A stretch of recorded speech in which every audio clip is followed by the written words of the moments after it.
Hello friends, welcome back to my channel Advanced English 101. Friends, in today's video we are going to learn 6 most advanced English structures, and all these structures are most important for daily use conversation. So without wasting more time, let's get started today's video. आज का हमारा पहला structure होगा सब कुछ ठीक ठाक अगर सब कुछ ठीक ठाक चलता रहा तो इसके लिए हम लोग बोलते हैं if everything goes well then. उसके बाद हम लोग अपनी पूरी बात को रखेंगे, जैसे हमें बोलना हो अगर सब कुछ ठीक ठाक चलता रहा या चलता है तो कल मैं आपका बचा हुआ काम पूरा करवा दूंगा। If everything goes well then I will get your left over work completed. यहाँ पर लेफ्ट ओवर वर्क का मतलब होता है बचा हुआ काम, और वो सेंटेंस हमारा पॉजिटिव वर्ब का था, इसलिए गेट का यूज़ हुआ है क्योंकि सब्जेक्ट काम खुद ना करके किसी और से करवाने की बात कर रहा है। अगर सब कुछ ठीक ठाक चलता रहा तो कल उसे हॉस्पिटल से छुट्टी मिल जाएगी। If everything goes well he will be discharged from the hospital tomorrow. If everything goes well he will be discharged from the hospital tomorrow. पिछले सेंटेंस में छुट्टी मिलने की जो बात कही गई है, यानी कि वो हॉस्पिटल से डिस्चार्ज कर दिया जाएगा का बात हुआ है। सच में छुट्टी की बात नहीं, कहीं जॉब नहीं कर रहा है। अगर सब कुछ ठीक ठाक चलता रहा तो कल हम लोग कहीं घूमने जाएंगे। If everything goes well then we will go somewhere to Rome. अगर सब कुछ ठीक ठाक रहा तो कल मुझे नेपाल जाने के लिए यहाँ से निकलना पड़ेगा मतलब नेपाल के लिए यात्रा पर रवाना होना पड़ेगा। इसके लिए हम लोग लीव फॉर का यूज़ करते हैं। If everyone goes well then we will have to leave from here for Nepal tomorrow. अगर सब कुछ ठीक ठाक चलता रहा तो कल तक तुम्हारे पास 5 करोड़ रुपए हो जाएंगे।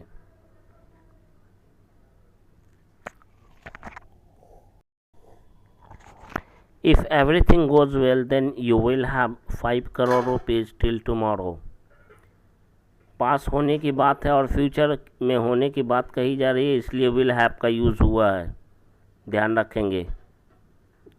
नेक्स्ट हमारा स्ट्रक्चर होगा जब भी कोई काम अगर गलत होता है या उल्टा सीधा काम कुछ होता है तो आदमी बोलता है आज तुम गए हवा में, या आज तुम गए काम से, या आज तुम्हारी खैर नहीं।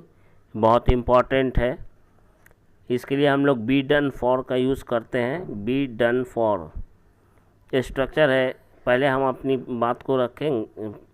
इसके लिए स्ट्रक्चर है subject plus is are am, उसके बाद डन फॉर। आइए देखते हैं इसका कुछ एग्जाम्पल, ताकि इसे और अच्छी तरह से हम लोग समझ सकें। अगर हमेशा की तरह तुमने आज भी उसके सामने झूठ बोलने की कोशिश भी की तो तुम गए काम से, या तो हो गई तुम्हारी छुट्टी। अक्सर हम लोग इस तरह का बात बोलते हैं। इसे इंग्लिश में बोलने के लिए हम लोग कहेंगे if you try to tell a lie in front of him even today as usual you are done for. As usual का मतलब होता है हमेशा की तरह, एज यूजुअल। नेक्स्ट सेंटेंस है अगर तुमने अपनी इंग्लिश को कल तक धारा प्रवाह नहीं किया तो तुम तो गए काम से। इसे इंग्लिश में बोलने के लिए हम लोग कहेंगे if you don't make your English fluent till tomorrow you are done for. If you don't make your English fluent till tomorrow you are done for. ये सेंटेंस कंडीशनल में आता है। अगर उन लोगों ने आज तुम्हारे दोस्त को बुरी तरह से पीटा है तो उनकी खैर नहीं, या उनकी तो खैर नहीं। Today they have beaten your friends they are done for. वह आज गुस्से में है, अगर तुमने आज उसका पैसा नहीं लौटाया तो आज तो तुम्हारी खैर नहीं, या तुम तो गए हवा में, या तुम तो गए काम से। इसे इंग्लिश में हम लोग कहेंगे today he is in anger. In anger का मतलब गुस्से में। If you don't return his money today you are done for.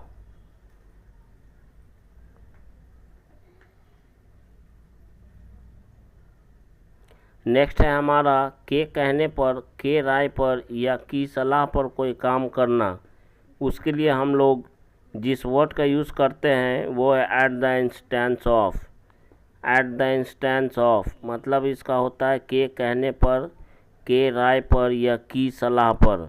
इसका कंप्लीट स्ट्रक्चर है सबसे पहले सब्जेक्ट, उसके बाद हेल्पिंग वर्ब, उसके बाद मेन वर्ब, उसके बाद एट समवन्स इंस्टेंस। समवन की जगह पर उसका जिक्र करेंगे जिसके कहने पर कोई काम किया गया हो।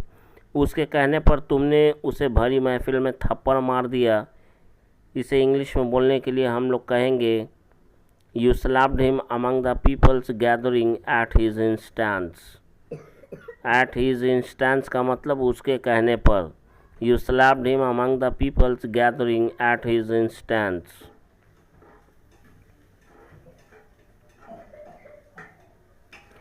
किसी के कहने पर आप किसी के दिल को ठेस नहीं पहुंचा सकते। अक्सर हम लोग इस सेंटेंस का यूज़ अपने बातचीत के दौरान करते हैं। You can't hurt someone's feelings at someone's instance. Hurt someone's feelings का मतलब होता है किसी के दिल को ठेस पहुंचाना, किसी के दिल को तकलीफ़ देना। तुम्हारे कहने पर मैंने उसे अपनी कंपनी में नौकरी दे दी। यहाँ पे नौकरी देने का मतलब है कि जॉब को ऑफ़र करना, इसलिए इसमें ऑफ़र का यूज़ होगा। I offered him a job eight your instance. I offered him a job eight your instance in my company. I offered him a job at your. कहने का मतलब ये है कि आप किसी भी तरह से सेंटेंस बनाइए, थोड़ा आगे पीछे हो जाता है अदर वर्ड्स में, तो डोंट वरी एट ऑल। आपका सेंटेंस का मेन पार्ट कंप्लीट होना चाहिए। उसके बाद कुछ थोड़ा बहुत आगे पीछे होता है तो उसके लिए आप टेंशन नहीं करें। तुम्हारे कहने पर मैंने उसे धोखा दे दिया, उसके साथ विश्वासघात किया। I betrayed him at your instance. विश्वासघात करने के लिए हम लोग बिट्रे शब्द का वर्ड का यूज़ करते हैं।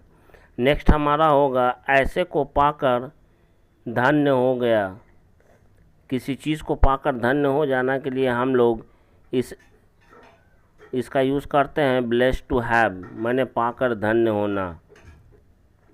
इसके लिए हम इस स्ट्रक्चर में हम लोग इज़ और एम का यूज़ करते हैं अकॉर्डिंग टू सब्जेक्ट। उसके बाद लिखेंगे ऐसे के लिए सच का यूज़ करेंगे। उसके बाद ए और एन दोनों में से किसी एक का यूज़ करेंगे। उसके बाद नाउन, उसके बाद लाइक, उसके बाद ऑब्जेक्ट। जब भी बोलना हो कि जैसे कि तुम्हारे जैसे बेटे को पाकर मैं धन्य हो गया, तुम्हारी जैसी पत्नी को पाकर मैं धन्य हो गया, उसके लिए ये स्ट्रक्चर हम लोग यूज़ करेंगे। मैं तो तुम्हारे जैसा भाई पाकर धन्य हो गया। I am blessed to have such a brother like you. I am blessed to have such a brother like you. इस वीडियो से कुछ सीखने को मिले तो प्लीज़ लाइक करें, शेयर करें, सब्सक्राइब करें और अपने कमेंट के माध्यम से ज़रूर बताएं कि ये वीडियो आपको कैसा लगा। ऐसे सगे संबंधियों को पाकर मैं तो धन्य हो गया। सगे संबंधियों के लिए दो वर्ड का यूज़ करते हैं, रिलेटिव्स और kith and kins. I am blessed to have such kith and kins या I am blessed to have such relatives.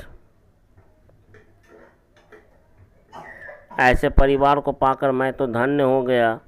इसे इंग्लिश में बोलने के लिए हम लोग कहेंगे I am blessed to have such a family.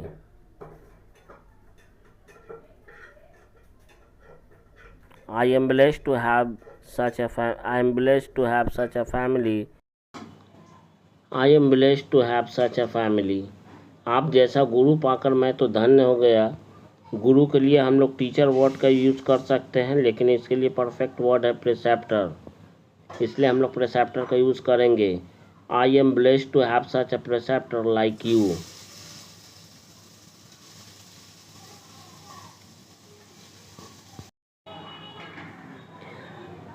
अच्छा या बुरा लगता है, जब भी बोलते हैं अच्छा लगता है, बुरा लगता है, इस तरह के सेंटेंस को बोलने के लिए हम लोग जिस वर्ड का यूज़ करते हैं वो है साउंड, जिसका मतलब होता है लगना, और इसे हम लोग ईट से ईट के साथ इसका यूज़ करते हैं। ईट साउंड्स, जिसका मतलब होता है लगता है या लग रहा है।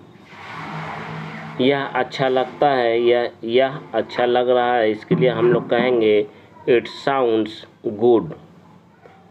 It sounds good.